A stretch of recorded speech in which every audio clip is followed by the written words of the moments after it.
Assalamualaikum warahmatullahi wabarakatuh. Perkenalkan, saya Miftah Nur Khalifah, mahasiswi Universitas Pendidikan Indonesia. Pada kesempatan kali ini saya akan membahas materi fonologi, yaitu materi ini menyangkut pembahasan dari mata kuliah konsep dasar bahasa Indonesia yang diampu oleh Ibu Seni Aprilia MPD. Fonologi ialah yang berasal dari bahasa Yunani, yaitu gabungan kata dari kata fon yang arti bunyi, logi yang berarti ilmu.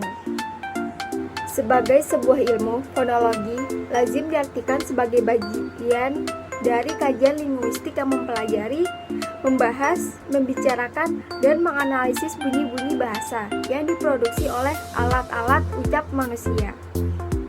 Menurut Chair, fonologi ialah bidang linguistik yang mempelajari, menganalisis, dan membicarakan runtutan bunyi-bunyi bahasa.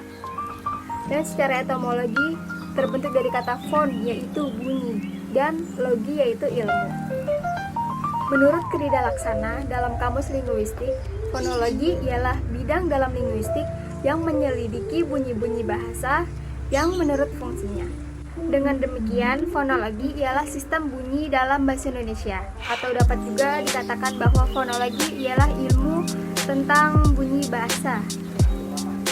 Cabang fonologi dibagi menjadi dua, yaitu fonetik dan fonemik. Fonetik ialah ilmu bahasa yang membahas tentang bunyi-bunyi ujaran yang dipakai dalam tutur, dan bagaimana bunyi itu dihasilkan oleh alat ucap. Fonemik ialah ilmu bahasa yang membahas bunyi-bunyi bahasa yang berfungsi sebagai pembeda makna. Proses terjadinya bunyi bahasa itu menjadi 3 jenis fonetik. Yang pertama, fonetik artikulatoris, fonetik akustik, dan fonetik audiotoris. Fonetik artikulatoris disebut juga sebagai fonetik organis atau juga fonetik fisiologis. Itu mempelajari bagaimana mekanisme alat-alat bicara manusia bekerja dalam menghasilkan bunyi bahasa, serta bagaimana bunyi-bunyi itu dapat diklasifikasikan. Selanjutnya kita akan membahas fonetik akustik, yaitu mempelajari bunyi bahasa sebagai peristiwa fisis atau fenomena alam. Objeknya ialah bunyi bahasa ketika merambat di udara, antara lain membicarakan gelombang bunyi beserta frekuensinya, dan kecepatan ketika merambat di udara, spektrum, tekanan, dan intensitas bunyi. Selanjutnya yaitu fonetik audiotoris, yaitu mempelajari bagaimana bunyi-bunyi bahasa itu diterima oleh telinga, sehingga bunyi-bunyi itu didengar dan dapat dipahami. Pengertian fonem menurut Santoso 2004 menyatakan bahwa fonem ialah setiap bunyi ujaran dalam satu bahasa mempunyai fungsi yang membedakan arti. Bunyi ujaran yang membedakan arti disebut fonem. Fonem tidak dapat berdiri sendiri karena belum mengandung arti. Sedangkan menurut Kamus Besar Bahasa Indonesia, fonem ialah satuan bunyi yang terkecil yang mampu menunjukkan kontras warna berdasarkan keadaan pita suara, yaitu konsonan bersuara dan tak bersuara.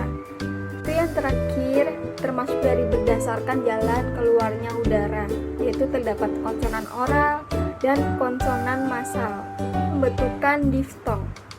Diftong ialah 2 buah vokal yang berdiri bersama dan pada saat diucapkan berubah kualitasnya. Perbedaan vokal dengan diftong ialah terletak pada cara hembusan nafasnya, yaitu contohnya diftong AU, pengucapannya AW, contohnya harimau, kerbau. Selanjutnya itu ada diftong AI, pengucapannya AI, AY, yaitu contohnya santai, sungai. Pembahasan pembentukan vokal, konsonan, diftong, dan kluster. Pertama itu pembentukan vokal. Vokal dibedakan berdasarkan tinggi rendahnya lidah, bagian lidah yang bergerak, bentuk bibir, dan strukturnya. Berikut merupakan jenis vokal berdasarkan cara pembentukannya. Yang pertama itu berdasarkan bentuk bibir, yaitu vokal bulat, vokal netral, dan vokal tak bulat. Berdasarkan tinggi rendahnya lidah, yaitu vokal tinggi, vokal madya atau sedang, dan vokal rendah. Berdasarkan bagian lidah yang bergerak, yaitu ada vokal depan, vokal tengah, dan vokal belakang. Berdasarkan strukturnya, yaitu vokal tertutup, vokal semi tertutup, vokal semi terbuka, dan vokal terbuka. Pembentukan konsonan. Pembentukan konsonan didasarkan pada 4 faktor, yaitu daerah strikulasi, cara artikulasi, keadaan pita suara, dan cara jalan keluarnya udara. Aja sih yang termasuk klasifikasi konsonan?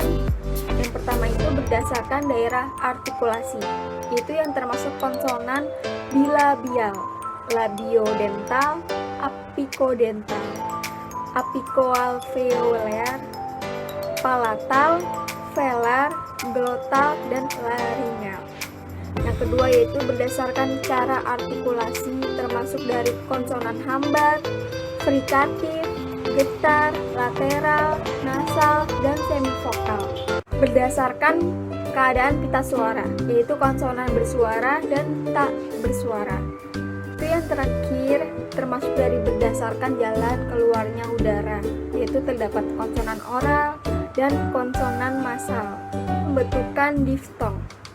Diftong ialah 2 buah vokal yang berdiri bersama dan pada saat diucapkan berubah kualitasnya.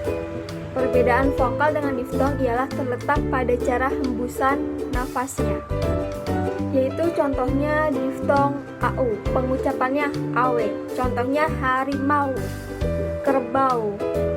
Selanjutnya itu ada diftong AI, pengucapannya AI, AY, yaitu contohnya santai, sungai. Yang terakhir yaitu ada diftong OI, pengucapannya OI, yaitu huruf O sama Y, contohnya amboy, asoy. Sekian materi yang saya bahas di video ini. Terima kasih, kurang lebihnya mohon maaf. Wassalamualaikum warahmatullahi wabarakatuh.